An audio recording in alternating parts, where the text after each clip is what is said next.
Good morning students. कल अब तक अपन ने क्या बात की थी? थर्मल स्टेबिलिटी के लिए बात की थी। आज अपन नेक्स्ट पढ़ते हैं। कल अपन ने कार्बोनेट, बाइकार्बोनेट एंड नाइट्रेट के लिए बात की थी। आज बात करते हैं अपन तापीय स्थायित्व किसका? धातु सल्फेट का तापीय स्थायित्व।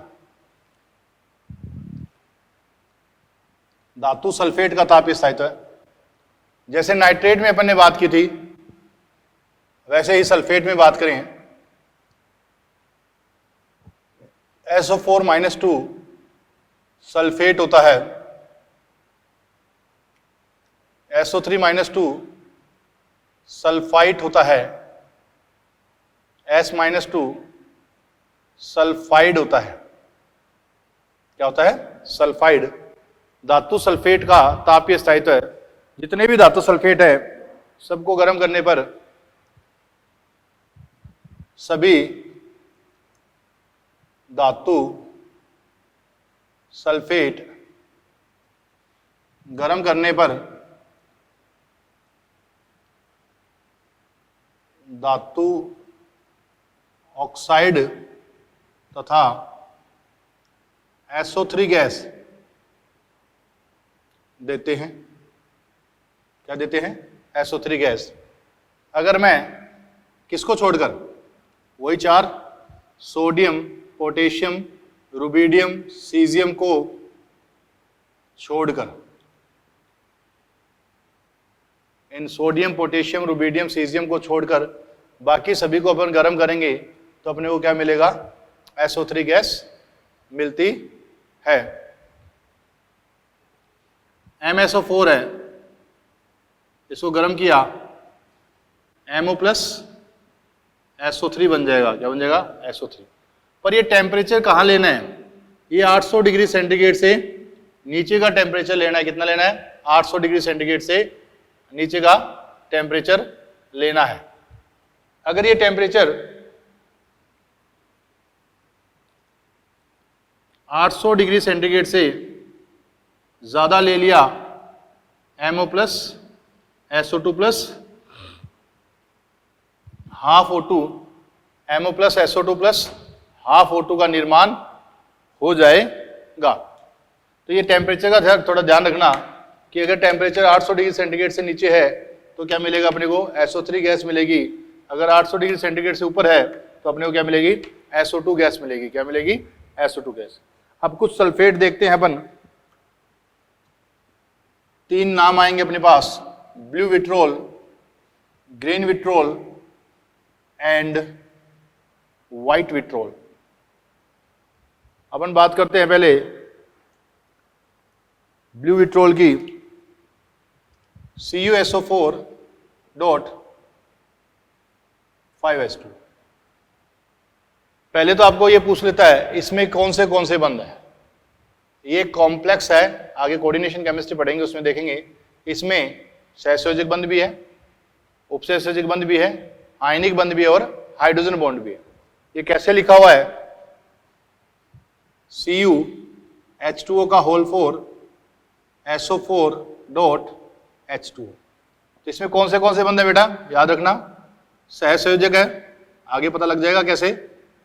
सहसंयोजक, उपसहसंयोजक,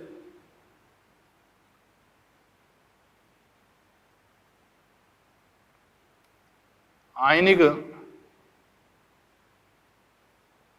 तथा हाइड्रोजन बॉन्डिंग। सहसंयोजक कहां पर है? H2O में भी है और सल्फेट में भी है। उपसहसंयोजक कहां है? कॉपर के साथ जो ये लिगेंड जुड़े हुए हैं H2O लिगेंड की फॉर्म में, ये सारे के सारे उपसहसंयोजक बंध प्रदर्शित कर रहे हैं। आयनिक बंध की बात करें, इस पर पॉजिटिव चार्ज रहता है +2, इस पर रहता है नेगेटिव चार्ज, तो इनके बीच में कौन सा बंध बनेगा? आयनिक बंध बनेगा। हाइड्रोजन बॉन्ड की बात करें, ये जल के अणु हैं, ये अंदर और इसके साथ क्या हाइड्रोजन बॉन्ड बनाते हैं। कितने जल के अणु? एक जल का अणु। ठीक है, एक जल का अणु 4 हाइड्रोजन बॉन्ड बनाता है। एक जल का अणु 4 हाइड्रोजन बॉन्ड बनाता है। तो अपना क्वेश्चन ये हो गया कि इसमें कौन से बॉन्ड है? सहसंयोजक है, उपसहसंयोजक है, आयनिक और हाइड्रोजन बॉन्ड है। इसको सनलाइट में रखें, इसको बोलते हैं ब्लू विट्रोल।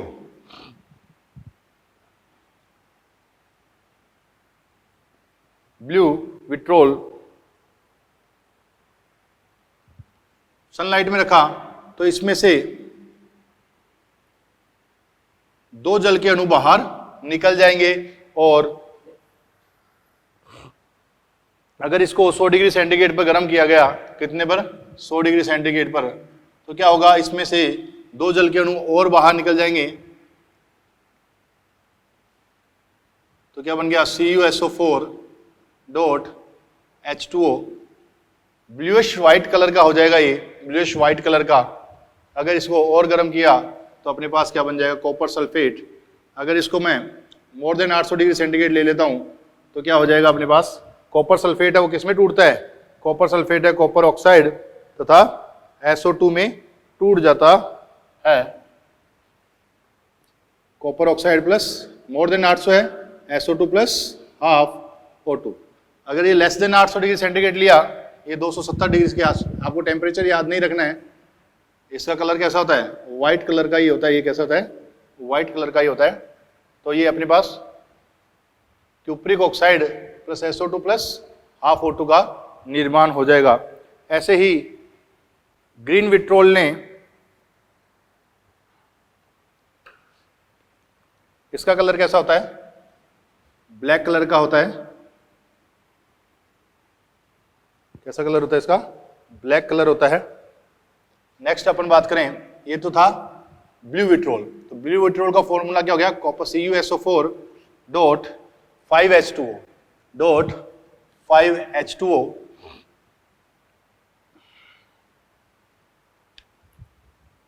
नेक्स्ट बात करें अपन FeSO4 डॉट 7H2O। ये है ग्रीन विट्रोल, ग्रीन विट्रोल है ये। यहाँ Fe कौन सी ऑक्सीडेशन स्टेट में है, यहाँ Fe+2 ऑक्सीडेशन स्टेट में है। अगर इसको गर्म करेंगे तो अपने को क्या मिलेगा, Fe2O3 plus SO2 plus SO3। ये अपन 800 डिग्री सेंटीग्रेड नहीं ले रहे, फिर भी अपने को क्या मिल रहा है, फिर भी अपने को SO2 एंड ये 300 डिग्री सेंटीग्रेड के आसपास लेते हैं, फिर भी अपने को क्या मिल जाता है, Fe2O3 plus SO2 plus SO3। क्योंकि क्या होगा, यहाँ पर पहले कौन बनेगा, यहाँ पर अगर अपन बात करें तो पहले कौन बनेगा, FeO बनेगा प्लस SO3 बनेगा। SO3 यहाँ पर एक अच्छा ऑक्सीकारक है और ये अच्छा अपचायक है, एक दूसरे को खत्म करके किस में बदल देगा, SO2, और खुद किस में बदल जाएगा, इसमें।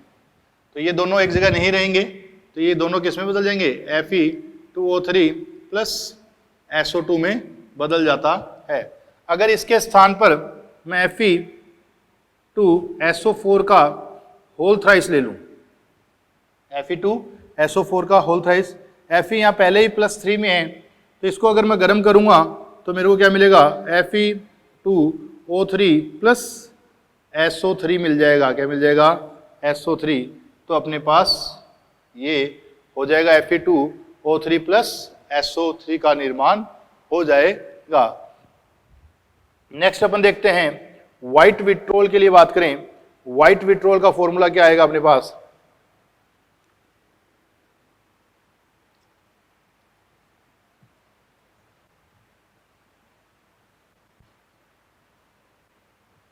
व्हाइट विट्रोल, तीनों ही विट्रोलों को याद रखना है अपने को, ZnSO4 डॉट 7H2।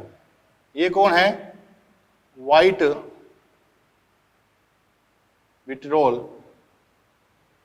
इसको अपन गर्म करेंगे तो धीरे धीरे जल के अणु सारे बाहर निकल जाएंगे, तो लास्ट अपने कौन बचेगा, ZnSO4। जल के अणु सारे बाहर निकल गए, धीरे धीरे निकल जाएंगे, पहले दो अणु जल के निकलेंगे, फिर इसको और गर्म करेंगे ग्रेटर देन 800 डिग्री सेंटीग्रेड, तो अपने को क्या मिल जाएगा, ZnO plus SO3 plus half O2 मिल जाएगा। क्या मिल जाएगा, हाफ O2। तो ये अपने को ग्रीन विट्रोल के लिए बात करी। अगर अपन बात करें जिप्सम के लिए, जिप्सम का फॉर्मूला क्या होता है, CaSO4 डॉट 2H2। ये कौन है, जिप्सम है। ये भी सल्फेट ही है, जिप्सम। इसको अगर मैं गर्म करूं, कितना, नियर बाई 120 के आसपास गर्म करूंगा, नियर बाई 120 के आसपास गर्म करूंगा इसको। 120 के आसपास गर्म किया तो इसमें से जल के 1.5 मोल जल के अणु बाहर निकल जाते हैं। पीछे क्या बचता है, ये आपको ऐसे लिखा हुआ मिलेगा, 120 पर गर्म करने पर CaSO4 डॉट हाफ H2O लिखा हुआ मिलेगा, या फिर आपको ऐसे भी लिखा हुआ मिल सकता है 2CaSO4 डॉट H2O। इसको बोलते हैं POP, प्लास्टर ऑफ पेरिस। क्या बोलते हैं, POP, प्लास्टर ऑफ पेरिस।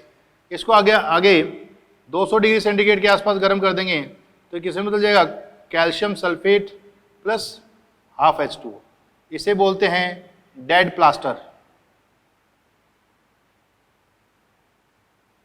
मृत प्लास्टर बोलते हैं। क्या बोलते हैं, डेड, ब्रंट प्लास्टर, जला हुआ प्लास्टर बोलते हैं। तो ये अपने पास क्या हो गए, ये अपने पास सल्फेट हो गए। इन सल्फेटों को गर्म करेंगे तो क्या बन जाएगा अपने पास, लास्ट उत्पाद के रूप में मेटल इसको और ज्यादा गर्म करेंगे तो किसमें बदल जाएगा, calcium oxide plus SO2। 800 degree centigrade से ऊपर लेंगे तो कैल्शियम ऑक्साइड प्लस SO2 बन जाएगा। तो ये अपने को मेन याद रखने हैं, 3 फॉर्मूले ये स्पेशल याद रखने हैं। कौन से हैं अपने पास, लिख लेना डब्बे में, CuSO4 dot 5H2O, FeSO4 dot 7H2O, ZnSO4 dot 7H2O। ये कौन है, ब्लू विट्रोल। ये कौन है, ग्रीन विट्रोल। ये कौन है, व्हाइट विट्रोल। जिप्सम का भी याद रखना, CaSO4 डॉट 2H2O। ये कौन है, जिप्सम। और CaSO4 हाफ H2O, ये कौन है, प्लास्टर ऑफ पेरिस, POP है। क्या है, POP। तो इनके अपने को नाम याद रखने हैं। नेक्स्ट अपन बात करें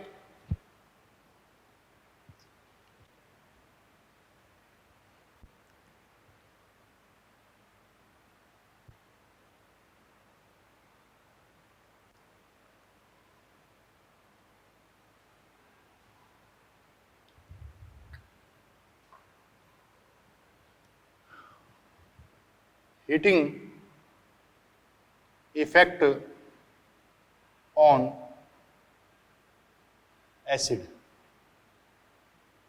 ऑक्सी एसिड पर हीटिंग इफेक्ट देखें अपन, ऑक्सी एसिड पर हीटिंग इफेक्ट देखें।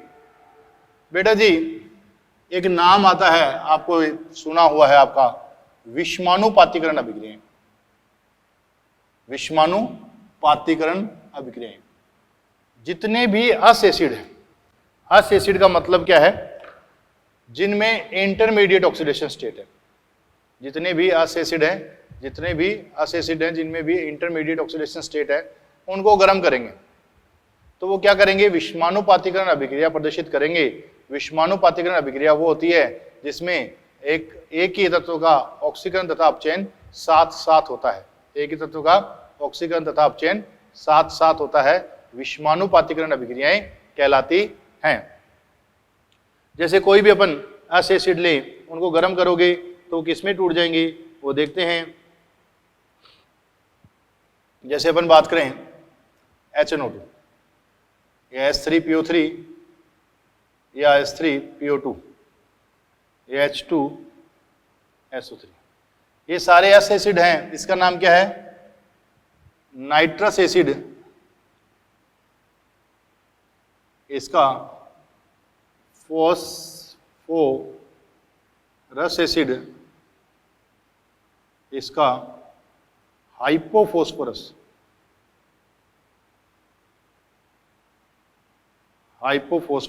इसका सल्फ्यूरस।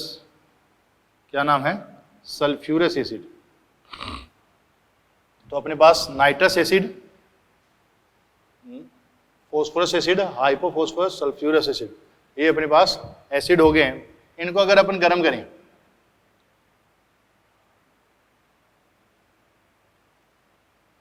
इसकी ऑक्सीडेशन स्टेट है +3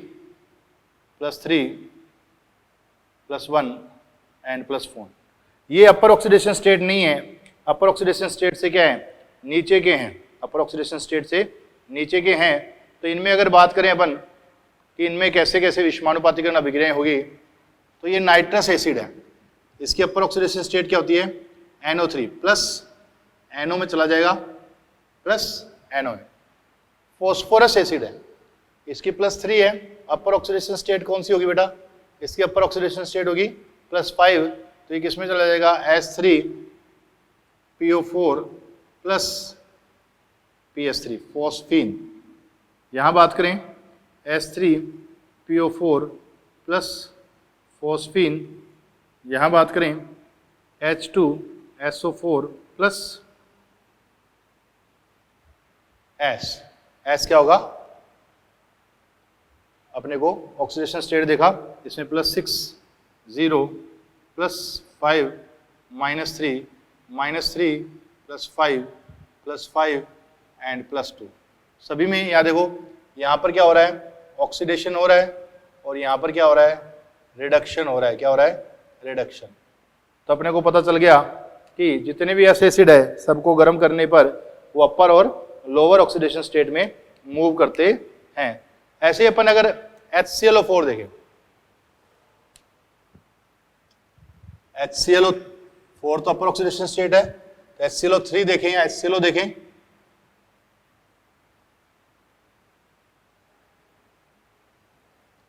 HClO3 को देखें,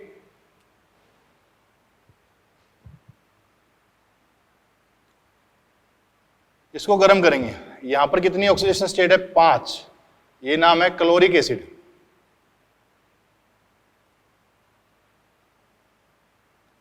ये HOCl ले लूं मैं, इसका नाम है हाइपोक्लोरस एसिड। हाइपोक्लोरस एसिड, इसे acid of bleaching powder, acid of bleaching powder कहा जाता है। इसको गर्म किया, HClO4 plus ClO2, HClO4 plus ClO2 मिलता है।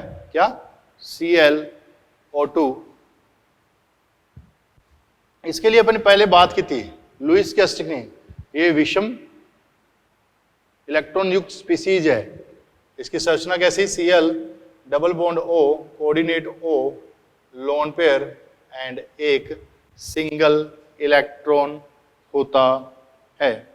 हाइपोक्लोरस एसिड को गर्म करेंगे तो इसमें क्या मिलेगा, HCl प्लस HClO3 मिलेगा। क्या मिलेगा, HClO3। इसका नाम क्या हो गया, क्लोरिक एसिड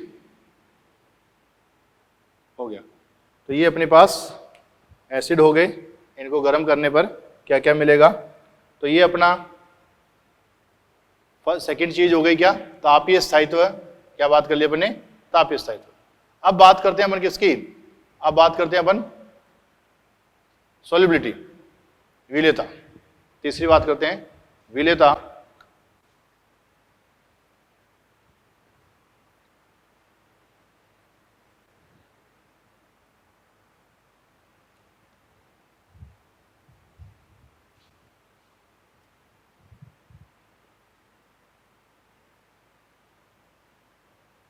देखो बेटा जी, विलेयता कई चीजों पर डिपेंड करती है।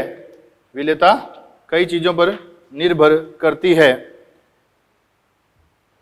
ये जालक ऊर्जा पर, हाइड्रेशन जलयोजन ऊर्जा पर, ध्रुवण पर, पैकिंग कैपेसिटी पर, बहुत सी चीजों पर डिपेंड करती है। इसलिए विलेयता का सही सही गणना करना पॉसिबल नहीं है। तो इसके लिए मैं एक तरीका बता रहा हूं आपको, उस तरीके को याद रखना। उस तरीके से आपके ज्यादातर क्वेश्चन सॉल्व हो जाएंगे। क्या क्या तरीके हैं, पहला,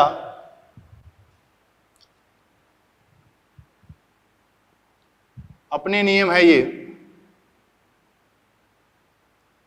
इन नियमों को लगाओगे तो आपको विलेयता इजी वे से आपके कैलकुलेट हो जाएगी।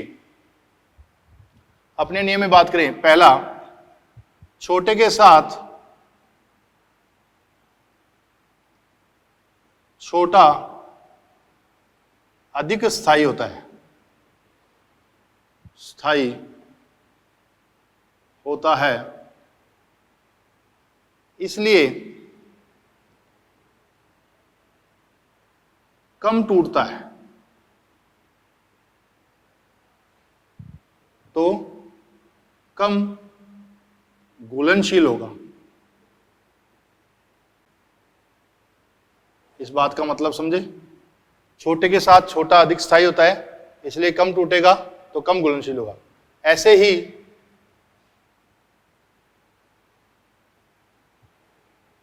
बड़े के साथ बड़ा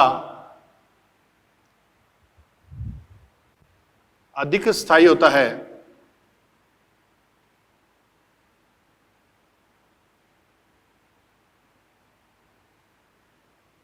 इसीलिए कम टूटेगा तथा कम घुलेगा। कम टूटेगा, कम घुलेगा। अपन बात करें lithium fluoride, sodium fluoride, potassium fluoride, rubidium fluoride and caesium fluoride. मैंने देखा ये स्मॉल है और इसके साथ स्मॉल है। छोटे के साथ छोटा मोर स्टेबल, लेस सोल्यूबल। तो इसकी सोल्युबिलिटी कम होगी, तो ये किसका ऑर्डर आ जाएगा? सोल्युबिलिटी का इंक्रीजिंग ऑर्डर आ जाएगा। सोल्युबिलिटी का इंक्रीजिंग ऑर्डर आ जाएगा। ऐसे ही अपन बात करें छोटे वालों की बात करें तो अपने पास जो हैलाइड्स हैं वो स्मॉल काउंट कर लेते हैं। हैलाइड हैं उनको स्मॉल काउंट कर लेते हैं। अपन देखें BeF2, MgF2, CaF2, SrF2, BaF2। अब ये छोटे के साथ छोटा स्टेबल है, परंतु बेटा जी ये कोवलेंट है, साथ में इसकी हाइड्रेशन एनर्जी बहुत ज़्यादा होती है, इसलिए इसकी मैक्सिमम सोल्युबिलिटी मिलती है अपने को। तो सोल्युबिलिटी का ऑर्डर क्या आ जाएगा? BeF2, फिर BaF2, फिर SrF2, फिर CaF2, फिर MgF2। ये अपने पास ऑर्डर आ जाएगा किसका? इनकी सोल्युबिलिटी का। तो ये याद रखना कि छोटे के साथ छोटा ज़्यादा स्टेबल है और बड़े के साथ बड़ा ज़्यादा स्टेबल है। इसका अपने पास एक्सेप्शन क्या मिलेंगे, अपने को कहाँ दिक्कत आएगी, उनके लिए बात करते हैं। जहाँ जहाँ अपने पास दिक्कत आएगी उनके लिए बात करते हैं। बड़े के साथ बड़े वाला देख लेते हैं एक बार एग्जाम्पल के लिए।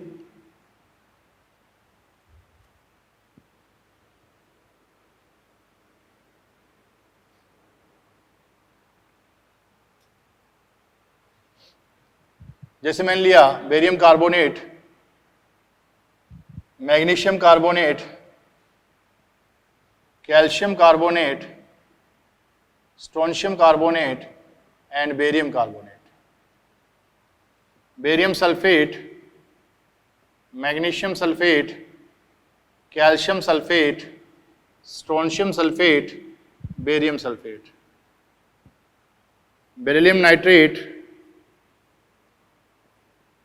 Magnesium nitrate, calcium nitrate, strontium nitrate and barium nitrate. तो इनमें देखें बड़े के साथ बड़ा मोर स्टेबल है, ज़्यादा स्टेबल है। बड़े के साथ बड़ा स्टेबल है तो क्या होगा? स्टेबिलिटी ज़्यादा तो सोल्युबिलिटी कम। तो सोल्युबिलिटी का ऑर्डर क्या आ जाएगा?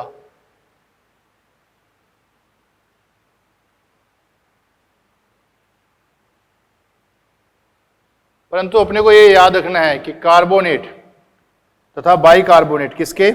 फर्स्ट ग्रुप के। फर्स्ट ग्रुप के नोट लगा लो। फर्स्ट ग्रुप के कार्बोनेट तथा बाइकार्बोनेट का तापीय स्थायित्व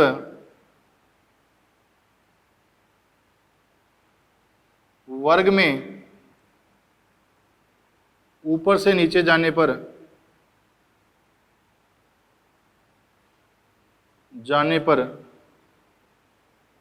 बढ़ता है, तापीय स्थायित्व बढ़ता है तथा विलेयता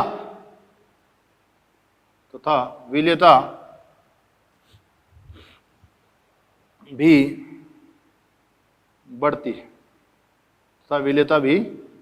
है, इनका तापीय स्थायित्व बढ़ेगा, किसका?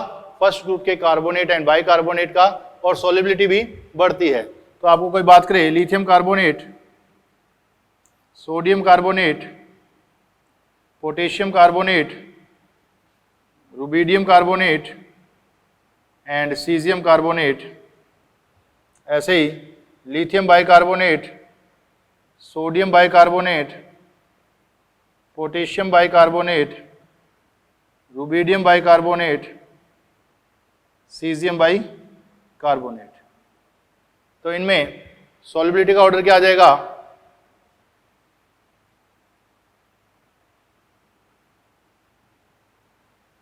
इनके लिए आपको स्पेशल याद रखना है, काफी बार पूछा जा चुका है। बाकी सभी में अपना रूल लगाना है, बड़े के साथ बड़ा स्टेबल, छोटे के साथ छोटा stable, more stable, less soluble, less stable, more soluble. Next एक इंपॉर्टेंट जो बात है वो भी बात करनी है, उसमें भी नोट लगाना है। एक हाइड्रोक्साइड के लिए भी काफी बार पूछा जा चुका है। हाइड्रोक्साइड के लिए क्या पूछा गया है वो बात करते हैं। नोट में सेकंड पॉइंट लगाओ,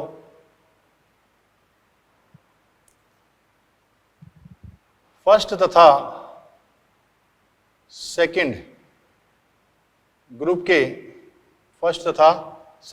के हाइड्रोक्साइड का तापीय स्थायित्व तथा फर्स्ट तथा सेकंड ग्रुप के हाइड्रोक्साइड का तापीय स्थायित्व तथा विलेयता वर्ग में ऊपर से नीचे जाने पर बढ़ती है। यह भी इंपॉर्टेंट पॉइंट है कि हाइड्रोक्साइड की जो विलेयता है या तापीय स्थायित्व, दोनों ही बात करें, हाइड्रोक्साइड की विलेयता हो या तापीय स्थायित्व हो, दोनों ही वर्ग में ऊपर से नीचे जाने पर क्या होते हैं? बढ़ते हैं।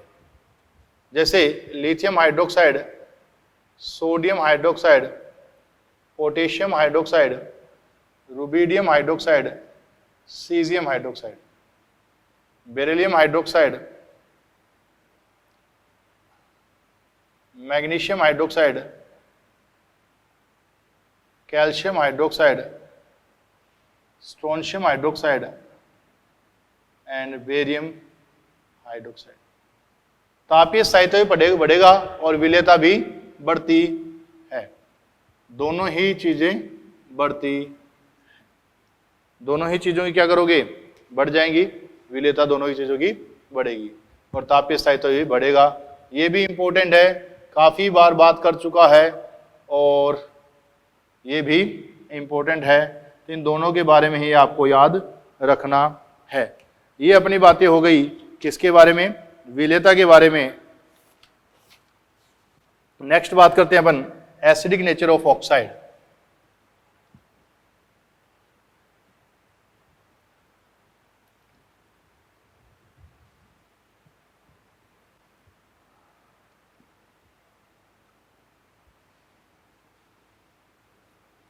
यदि फाई का मान बढ़ेगा, यदि फाई का मान बढ़ेगा तो ऑक्साइड्स की अम्लीय प्रवृत्ति भी बढ़ जाएगी। तो अपन बात करें, फाई इंक्रीज ऑक्साइड की, फोर्थ पॉइंट है, ऑक्साइड की अम्लीय प्रवृत्ति, ऑक्साइड की अम्लीय प्रवृत्ति, फाई बढ़ेगा तो ऑक्साइड की अम्लीय प्रवृत्ति क्या हो जाएगी, बढ़ जाएगी। ऑक्साइड की अम्लीय प्रवृत्ति भी बढ़ जाएगी। यदि फाई का मान कितना, √3.45, फाई के 3 अंडर फाई का मान अगर फाई का मान ग्रेटर देन 3.2, अगर फाई का मान ग्रेटर देन 3.2 है और या लेस देन 2.2 है और 3.2 तथा 2.2 के मध्य है, 3 कंडीशन बन रही हैं, या तो 3.2 से ज्यादा हो, या 2.2 से कम हो, या 2.2 और 3.2 के मध्य हो। इस कंडीशन में बात करें तो अगर फाई का मान √5 का मान 3.2 से ज्यादा है तो ये कैसा होगा, एसिडिक होगा, एसिडिक ऑक्साइड होगा। और ये कैसा होगा, बेसिक ऑक्साइड होगा। कैसा होगा, बेसिक ऑक्साइड। अगर इसकी बात करें तो ये कैसा होगा, एम्फोटेरिक, उभयधर्मी। कैसा होगा, उभयधर्मी होगा, एम्फोटेरिक होगा, उभयधर्मी। तो ये याद रखना, फाई का मान बढ़ने पर ऑक्साइड की अम्लीय प्रवृत्ति बढ़ती है। या अपन कह सकते हैं कि फाई का मान बढ़ेगा तो कोवलेंट कैरेक्टर बढ़ेंगे, कोवलेंट कैरेक्टर बढ़ेंगे तो एसिडिक नेचर भी बढ़ेगा। जैसे एक एग्जांपल लेते हैं अपन, Na2O, MgO, Al2O3, SiO2, P2O5, SO3, Cl2O7। अपन देख रहे हैं +2, 3, 4, 5, 6 एंड 7। यहां से यहां जा रहे हैं, पॉजिटिव चार्ज ऑन केटाइन क्या हो रहा है, इंक्रीज हो जाए। केटाइन के ऊपर पॉजिटिव चार्ज क्या हो रहा है, बढ़ रहा है। पॉजिटिव चार्ज बढ़ेगा तो फाई का मान बढ़ेगा, फाई का मान बढ़ेगा तो कोवलेंट कैरेक्टर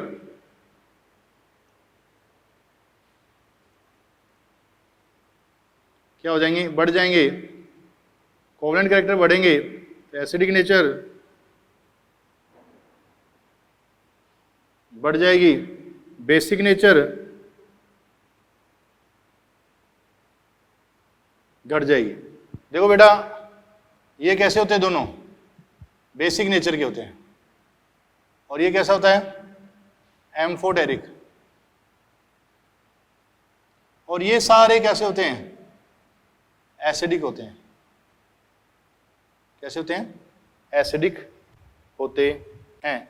तो इनके लिए स्पेशल ध्यान देना है कि कैसे कैसे चेंज हो रहे हैं। तो फाई का मान जितना ज़्यादा होगा, एसिडिक नेचर उतनी ज़्यादा होगी। अब ये अपना आयनिक बॉन्ड खत्म होता है। नेक्स्ट अपन बात करते हैं क्या, सहसंयोजक बंध की। ज़्यादातर जो क्वेश्चन पूछे जाते हैं वो सहसंयोजक बंध से ही पूछे जाते हैं।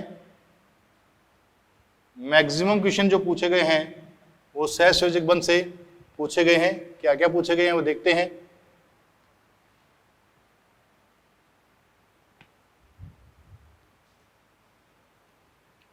सहसंयोजक बंध,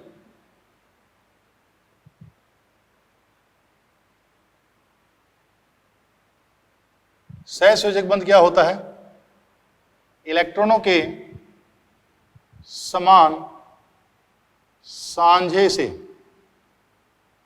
बनने वाले बंध को सहसंयोजक बंध कहा जाता है।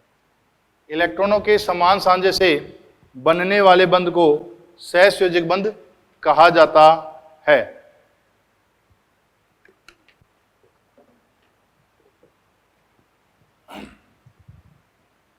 सहसंयोजक बंध निर्माण को समझाने के लिए दो नियम या सिद्धांत दिए गए। दो सिद्धांत दिए गए, कौन से?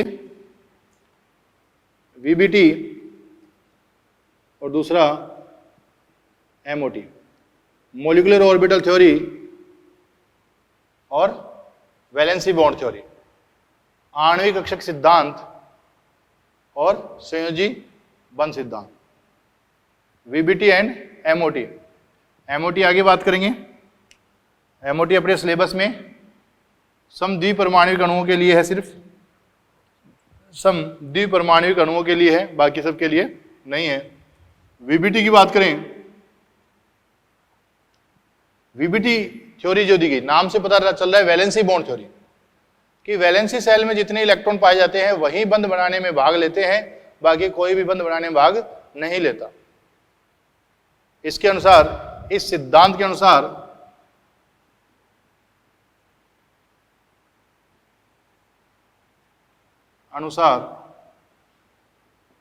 बंध बनाने में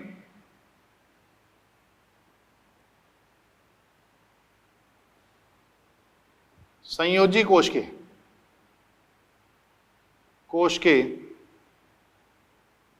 इलेक्ट्रॉन भाग लेते हैं।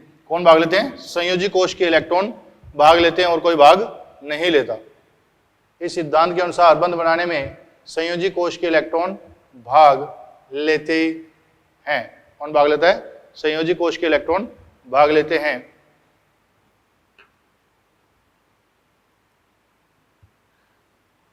वीबीटी को समझाने के लिए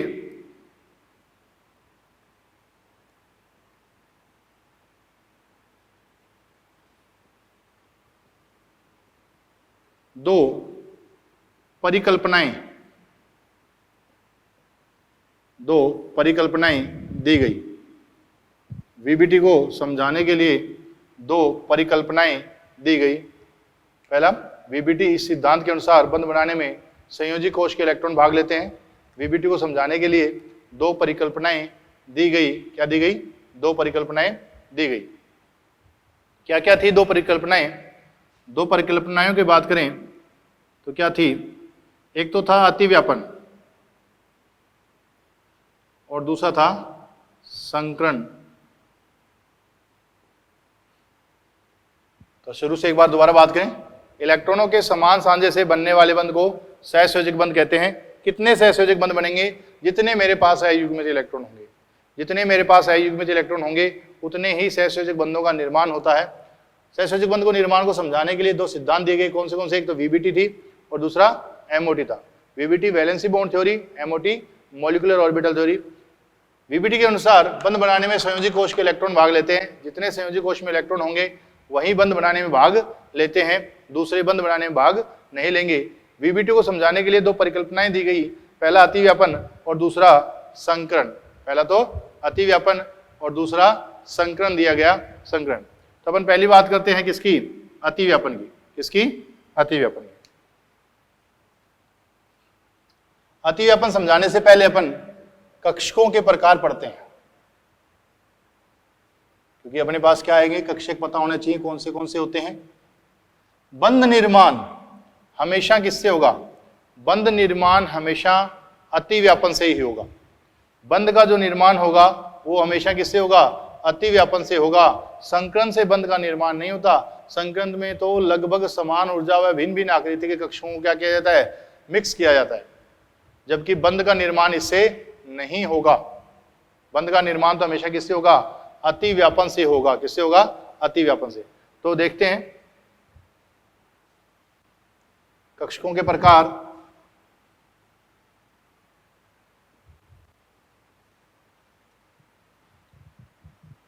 कक्षकों के प्रकार, कक्षक कौन सी बात करेंगे अपन? पहला एस कक्षक,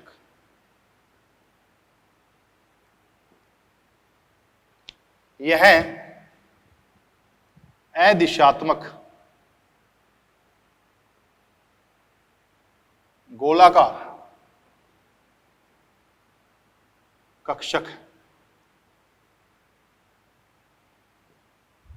कैसा है? अदिशात्मक है। ये पॉइंट याद रखना, ये अदिशात्मक है। इस अदिशात्मक का मतलब क्या हुआ कि जो एस कक्षक है, जैसे अपने पास तीन एक्सेस होती हैं, x x, y x and z x. तो जो ये एस कक्षक है ये अदिशात्मक है, ये कहीं भी जा सकता है। ये एक्स एक्स पर भी बंद बना सकता है, वाई एक्स पर भी बना सकता है और जेड एक्स पर भी बंद बना सकता है। कैसा होता है? गोलाकार होता है।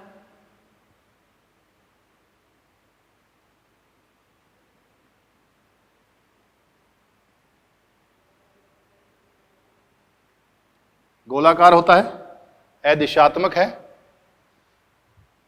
एस कक्षक, अब आगे अतिव्यापन के प्रकार पढ़ेंगे अपन, समाक्षीय अतिव्यापन और पार्श्व अतिव्यापन। तो अपन देखेंगे जो एस कक्षक है वो हमेशा समाक्षीय अतिव्यापन प्रदर्शित करता है। क्या प्रदर्शित करता है? समाक्षीय अतिव्यापन। तो इसमें लिख देते हैं एस कक्षक हमेशा समाक्षीय अतिव्यापन प्रदर्शित करता है। कौन सा अतिव्यापन? समाक्षीय अतिव्यापन प्रदर्शित करता है, अर्थात सिग्मा बंध का निर्माण करता है, अर्थात सिग्मा बंध का निर्माण करता है। समाक्षीय अतिव्यापन प्रदर्शित करेगा और हमेशा किसका निर्माण करेगा? सिग्मा बंध का निर्माण करता है। दूसरी बात करते हैं अपन,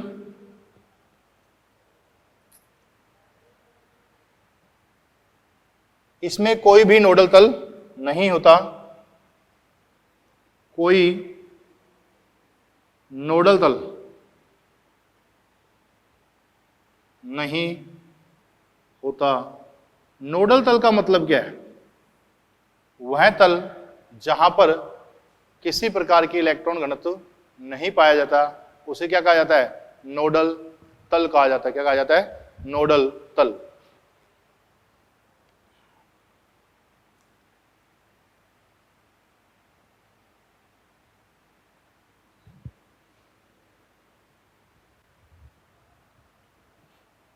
आगे बात करते हैं दूसरा प्रकार, पी कक्षक।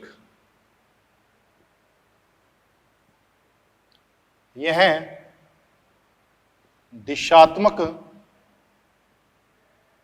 प्रवृत्ति का डंबलाकार, यह दिशात्मक प्रवृत्ति का डंबलाकार कक्षक। कैसा है? डंबलाकार है, डंबल की आकृति का कक्षक है। ये दिशात्मक प्रवृत्ति का होता है। यह सिग्मा तथा पाई बंध का निर्माण कर सकता है। ये दोनों प्रकार के अतिव्यापन प्रदर्शित करेगा, देखेंगे आगे। ये समाक्षीय अतिव्यापन भी प्रदर्शित करेगा, ये पार्श्व अतिव्यापन भी प्रदर्शित करेगा। यह कितने प्रकार का? 3 प्रकार का होता है। यह 3 प्रकार का होता है। कौन सा? Px, Py and Pz। 3 प्रकार का होता है। इन तीनों की ऊर्जा अभी कैसी है? समान है। जिन कक्षकों की ऊर्जा समान होती है वह समभ्रंश कक्षक कहलाते हैं। क्या कहलाते हैं? समभ्रंश। ये तीनों के तीनों का भी कैसे हैं? समभ्रंश कक्षक हैं।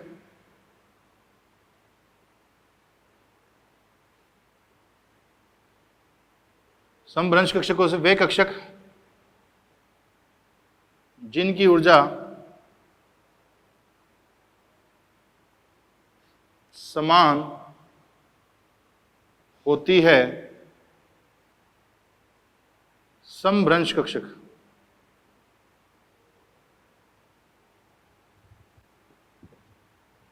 कक्षक कहलाते हैं। क्या कहलाते हैं? समभ्रंश कक्षक कहलाते हैं। समभ्रंश कक्षकों से वे कक्षक जिनकी ऊर्जा समान होती है समभ्रंश कक्षक कहलाते हैं। क्या कहलाते हैं? समभ्रंश कक्षक। तो px, py, pz क्या है? समभ्रंश कक्षक है। इसका मतलब क्या है px का? कि ये x एक्सिस के ऊपर पड़ा है, py y एक्सिस के ऊपर पड़ा है, pz z एक्सिस के ऊपर पड़ा है। तो अपन बात करें ये x एक्सिस है, ये y एक्सिस है, तो ये कहाँ पड़ा है? ऐसे पड़ा है। ये कौन सा हो गया? py हो गया। और px रहेगा वो x एक्सिस पर, pz रहेगा वो z एक्सिस पर रहेगा। कहाँ रहेगा? z एक्सिस पर। तो p कक्षक अपने पास कितने प्रकार के हो गए? 3 प्रकार के हो गए।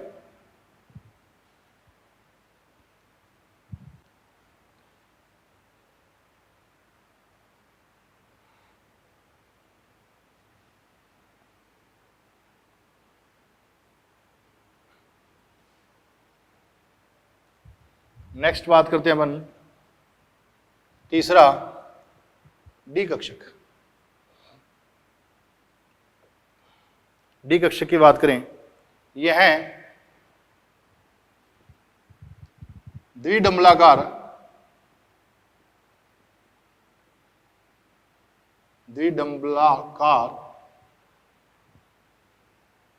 दिशात्मक प्रवृत्ति,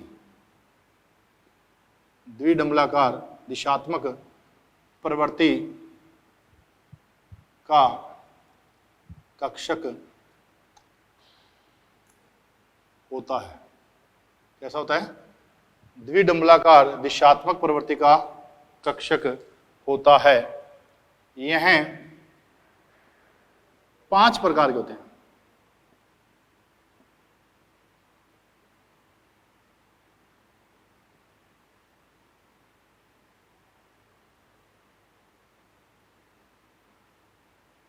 कितने प्रकार के? 5 प्रकार के होते हैं। कौन से होते हैं देखते हैं।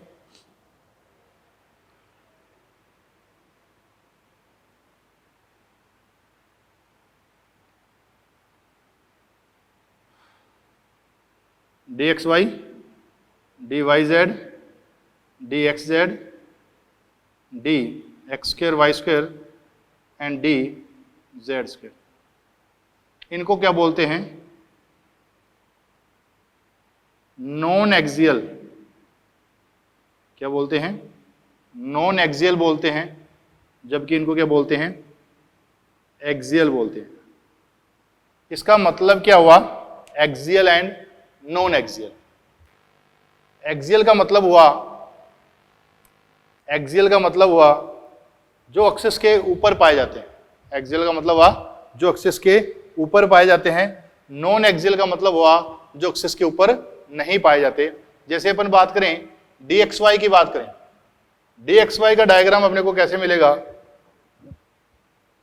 ये x है, ये y है, तो इसका डायग्राम कैसे मिलेगा अपने को?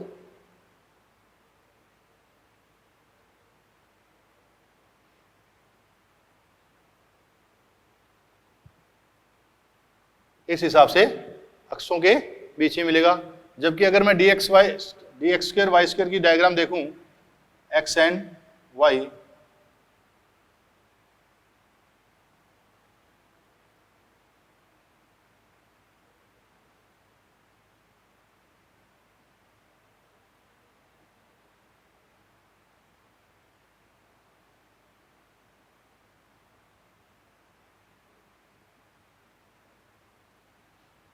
x एंड y हो गया, तो ये एक्सिस के ऊपर हैं।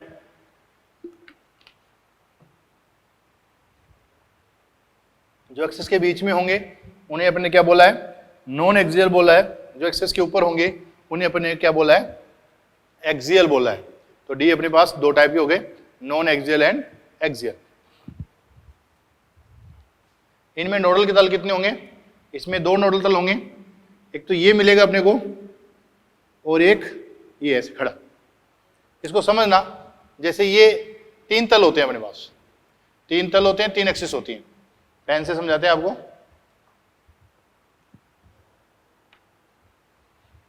एक तल ये है, एक तल ये है और एक तल ये है, ये x बोल दूं, ये y बोल दूं, ये z बोल दूं, तो ये तल कौन सा हो गया? xy तल हो गया। ये तल कौन सा हो गया? yz तल हो गया। ये कौन सा हो गया? xz तल हो गया।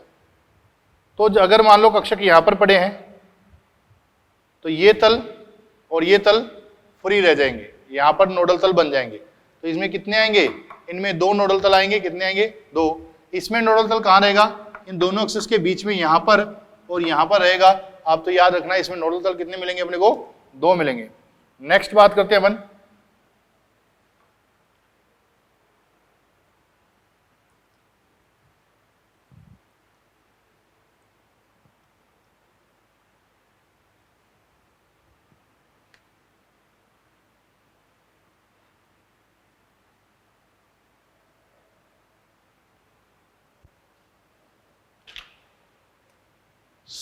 संकृत कक्षक।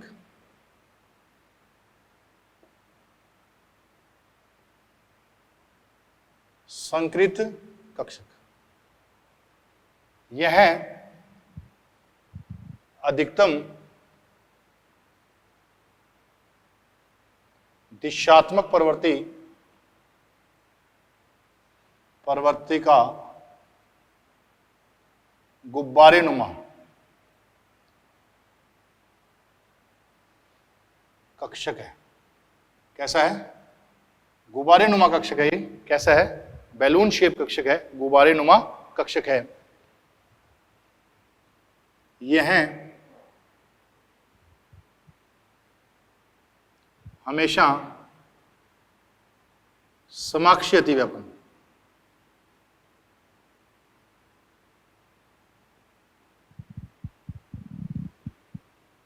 प्रदर्शित करता है। यह हमेशा समाक्षीय अतिव्यापन प्रदर्शित करता है। ये बैलून शेप है।